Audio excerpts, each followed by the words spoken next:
안녕하세요. 안감자입니다. 오늘은 제가 일본에서 뭐를 하며 좋았던 점과 안 좋았던 점에 대해서 이야기해 보려고 해요. 그러면 영상 끝까지 시청해주세요. 첫 번째, 서비스가 좋다. 일본 서비스업에 있는 사람들은 항상 친절함과 밝은 미소, 그리고 특유의 하이톤 목소리가 기본인 것 같아요. 제가 일본 호텔에서 일해봤기 때문에 일본 서비스 정신을 배웠었는데, 일본에는 오모테나시라고 하는 최고의 서비스 정신이 있어요. 그게 정성을 다해 손님을 대한다? 손님은 신이다 라는 뜻이래요. 오래전부터 내려온 문화인 만큼 그것에 기반해서 일본의 서비스 정신은 기본적으로 좋은 것 같아요. 사소한 것이라도 세심한 배려와 디테일함이 일본의 서비스인 것 같아요. 두 번째, 편의점이나 자판기가 엄청 많아서 편리하다. 일본에는 편의점이나 자판기가 거의 한 블록당 하나씩은 있는 것 같아요. 그래서 정말 편리했고, 특히 자판기는 정말 다양한 종류가 있더라고요. 예를 들면 아이스크림 자판기, 컵라면 자판기, 담배 자판기, 오뎅 자판기 등 정말 놀라울 정도로 다양한 자판기가 있더라고요. 물론 다 이용해보지는 못했지만. 세 번째, 편의점 디저트와 기간 한정. 제가 정말 좋아했던 일본의 문화 중에 하나가 편의점 문화였어요. 편의점 디저트 종류가 정말 다양하고 대부분 맛있다는 점. 저는 말차, 녹차를 정말 좋아해서 그런 것들만 골라 먹었는데 신상이 아주 끊임없이 나오니까 편의점 터는 재미가 있더라고요. 얘네가 또 기간 한정 마케팅을 정말 잘해서 새로운 게 나오면 사 먹을 수밖에 없었어요. 저는 그런 상술에 아주 잘 넘어가는 한 명의 현명한 소비자였죠.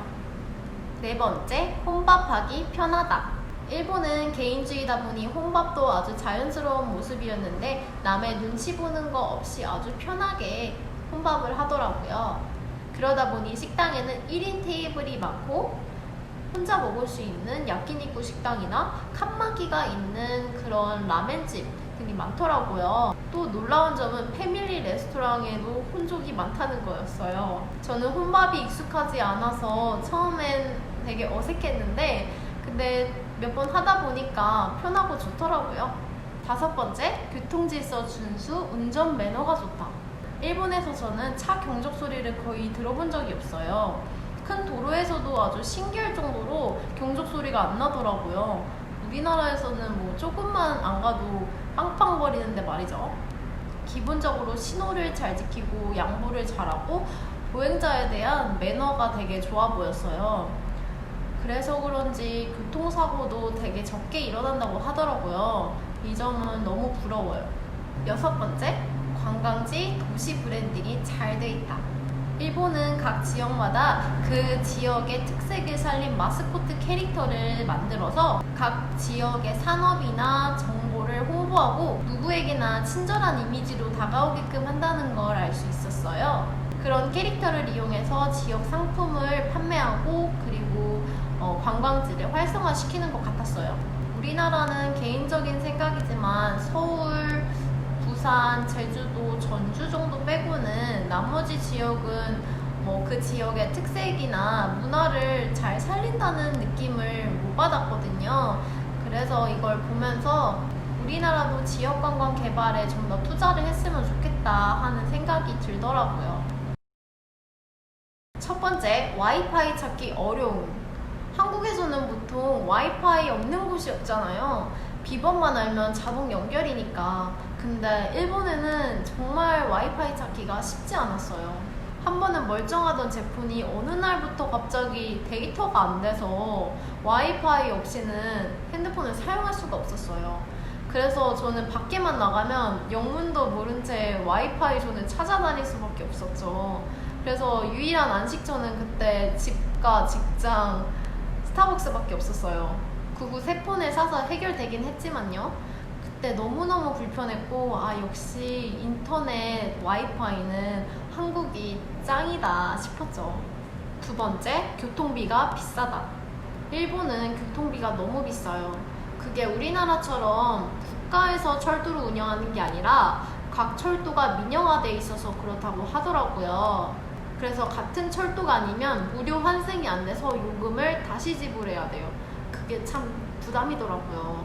지하철 노선도 세계에서 가장 복잡한 노선을 가지고 있다고 할 만큼 정말 복잡해서 도쿄에 처음 가면은 무조건 길을 잃을 수밖에 없고 가끔은 일본인도 어렵다고 하더라고요. 택시도 너무 비싸서 쉽게 탈 수 있는 수단이 아니에요. 일본인이 자전거를 그렇게 많이 타고 다니는 데는 다 이유가 있더라고요.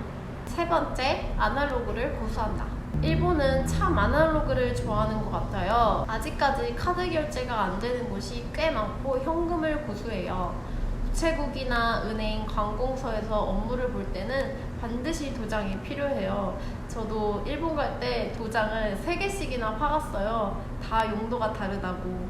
한 예를 들면 한국은 주민등록증 하나만 들고 가도 은행에서 통장 개설, 인터넷 뱅킹, 텔레뱅킹 모두 다 1시간 안에는 해결 가능하잖아요. 그런데 일본에서는 신분증을 확인하고 절차를 설명하고 발급하는 데까지 일주일 이상은 걸려요. 한 번만에 되는 경우가 거의 없죠. 한국에서는 인터넷으로 신청하면 바로 처리되는 일들이 일본에서는 일일이 찾아가서 도장 찍고 한참을 기다려서 서류를 받아오거나 또 우편으로 기다려야 되는 일들이 거의 대부분이에요. 이렇게 업무 처리 시간이 길고 일 처리가 느리니까 정말 답답하더라고요. 인내심이 아주 자동적으로 생기더라고요. 이런 걸 보면서 요즘같이 스마트한 시대에 일본은 우리나라보다 뒤처진다는 생각이 들더라고요. 네 번째, 방음이 잘 안 된다. 저는 일본에서 쉐어하우스에 살았었는데 방음이 정말 안 됐어요. 일본은 맨션이던 하우스던 일반적으로 벽을 얇게 만든다고 하더라고요. 제가 잠들기 전에 좀 예민한 편이라 처음엔 이것 때문에 스트레스를 좀 받기도 했었어요. 예전에 나가노현의 작은 호텔에서 인턴십을 한 적이 있었었는데 그때는 호텔 안에 있는 직원 기숙사 안에서 살았었어요. 아무리 그래도 호텔인데 얼마나 방음이 안 됐냐면 옆방 직원의 캔맥주 따는 소리, 트름하는 소리, 코 고는 소리까지 다 들리니까 진짜 잘 때 이어폰은 필수였어요. 다섯 번째, 음식 배달이 거의 없다. 한국은 요즘 보면 배달이 안 되는 게 없잖아요. 괜히 배달의 민족이 아니죠. 일본은 요즘 들어 우버잇이 도입돼서 배달을 시작했다고는 하는데 아직까지 피자, 햄버거, 초밥 정도밖에 안 된다고 하더라고요. 그런데 제가 있을 때만 해도 음식 배달하는 건 거의 본 적이 없었어요. 밤에 치맥하는 게 그렇게 그리웠었던 적이 있었죠. 우리나라 배달 문화 짱! 여섯 번째, 예쁜 옷이 없다.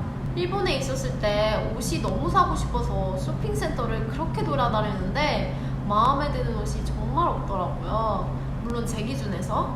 대부분 여자들 옷이 아주 카와이하고 난해한 그런 옷들이 많더라고요. 참 스타일 변화라는 게 쉬운 게 아니었어요. 제가 1년 동안 일본에서 산 옷이라고 한다면 게스에서 산 후드티 딱 하나 있네요. 개인적으로 여자분들은 한국에서 옷을 많이 가져가는 걸 추천합니다.